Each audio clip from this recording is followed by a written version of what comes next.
What's going on, guys? Welcome to another episode of review for Rurouni Kenshin. This is episode 37, and with me, as always, I have Blue Spade.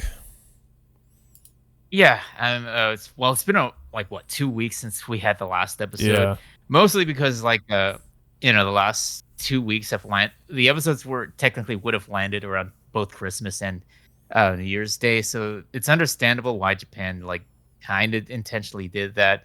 I guess they always do this for holiday reasons, I guess for religious or various different purposes. But yeah, so we did get a new episode today, which I guess you could say it continues on with Aoshi's continued vendetta against Kenshin. But it's pretty much taking him into crossroads with this, I guess you could say his family members in a way. Yeah. Yeah, we also got a new opening and ending as well, which I thought was a little bit surprising considering the first season didn't do that. So yeah, I don't know. I like the new one. I thought the first one was good too, but yeah, the new one's also pretty good. But yeah, like I said, I was kind of surprised that they did that. But yeah, so I actually thought that this one was going to focus a lot on Kenshin's training, but it's just like the beginning of the episode kind of goes into that a little bit, but most of it, yeah, like you said, has to do with Aoishi, and also Misao learning about what happened with Aoishi and the what was it, the Onibawan the Onibawa The Onibawan group. Ever since Kaoru told her supposedly what happened, because she didn't witness it, the fight. She only learned it through from first hand information from Kenshin and what was it, and Sano. But of course, Misao, of course, is in denial after hearing this, and she doesn't believe that any of the members died during that day. So she tries to go back to to the old man Okina to find out, but actually no. What happens before this is that Okina and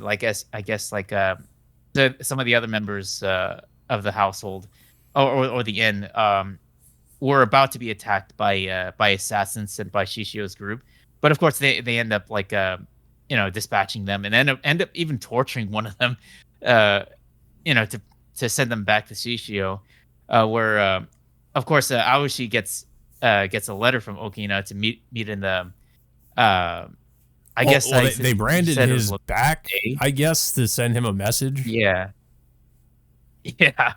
I mean, it looked bad. I mean, it looks like they just they burned him with hot candle wax or something like that. Well, I think that's what they did, because there was melted candles on his head. Yeah. So Aoshi of course goes to meet with the old man Okina. At the same time, when Misao heads back into the end, she notices there's an empty box that contains Okina's old shinobi outfit, and she realizes that that she's facing off against Aoshi or something else entirely. Yeah. But yeah, most of the episode, remainder of the episode, focuses on Aoshi confronting Okina about where exactly Kenshin is. Of course, Okina refuses to tell him because his vengeance is really clouding him at this point. Yeah, and Okina said that if Aoshi were ever to become I guess how he is now, that he would he would put an end to him himself.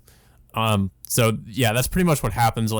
He's waiting for him with he decides to fight him with these dual tonfas, while Aoshi has the dual blades.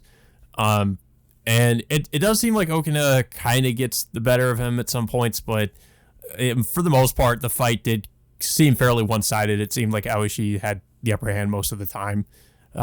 He ends up cutting in half one of the tonfas, and after that, it seemed like it was pretty much over. I mean, Okina tries to use the one tonfa to and it seems like he manages to hit him or injure him to some extent, but after kind of sacrificing, I guess, or having the blade, Aoshi's blade, go through one of his hands, just so we can get close to him and hit him. But that doesn't really seem to matter because Aoshi already ends up just cutting him, pretty much just cutting him to bits. And of course, Misao arrives right when this happens, and Okina just dies from all the wounds he suffered. I actually thought that Aoshi might hold back or that he might not go through with it, but it seems like he didn't really have much hesitation in cutting him down.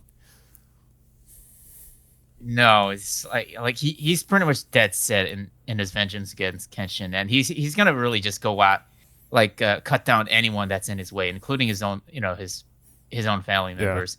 He even did said he really just straight up tells Misao, if you get out of my way, then it's like I don't know. He said never show yourself in front of me again.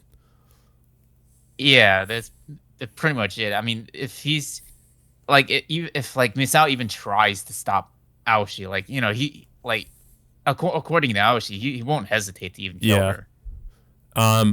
Yeah. So I wonder if Misao is going to, have, I don't know. I'm curious as to how she's going to view Aoshi now, because it seems like she's always viewed him in a certain way, but now, she seems, she sees this other side of him. So I'm wondering how she's going to, what she's going to do now that she knows about that, or if she might still try to stop him, I guess. But yeah, I mean, she'll understand why.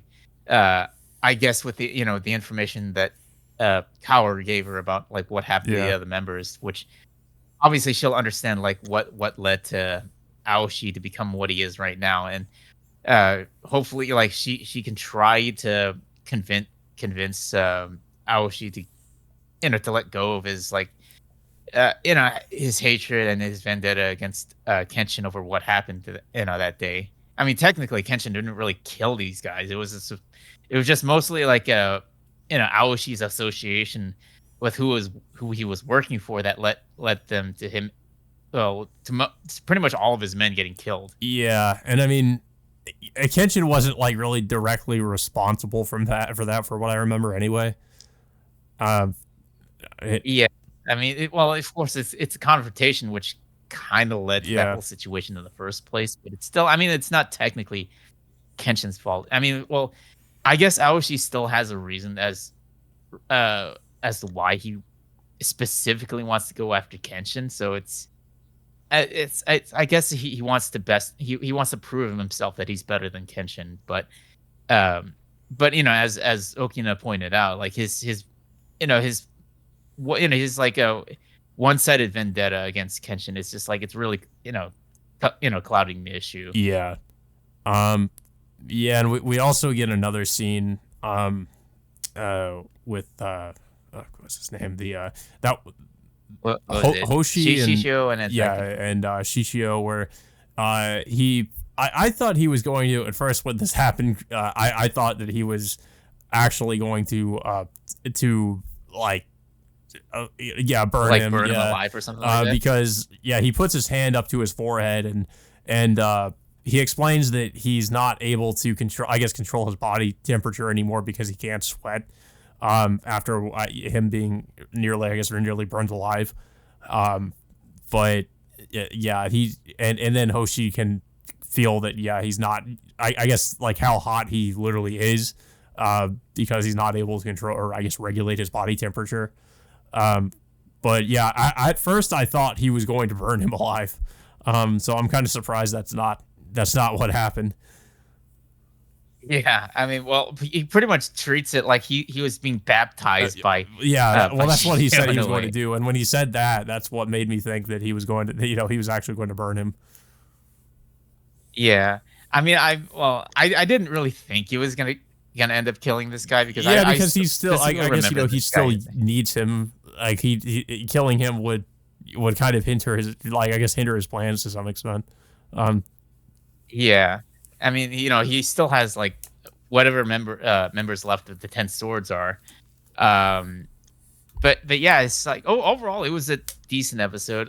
It showcases how far Aoshi has fallen since I guess you could say ever since he started his vendetta against Kenshin.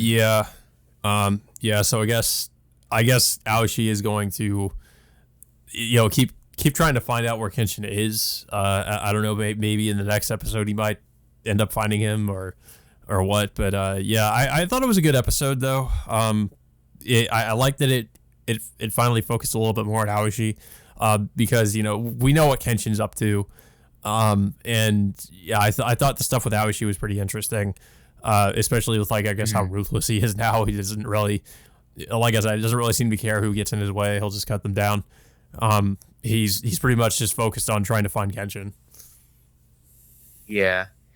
But yeah, I guess based on the title of the next episode, it seems like we'll get a little bit more with Misao and like how she's gonna deal with the fallout from all this. But yeah, I don't really have anything else to say about the episode though. I don't know if you have anything else to say about it. It was a good episode. I did like where the plot was going. I mean, I knew it was gonna end up leading to this eventually with Aoshi continuing his vendetta and then pretty much taking his entire family into his crosshairs. But yeah, guys. So that all being said, until next time, we will see you all later.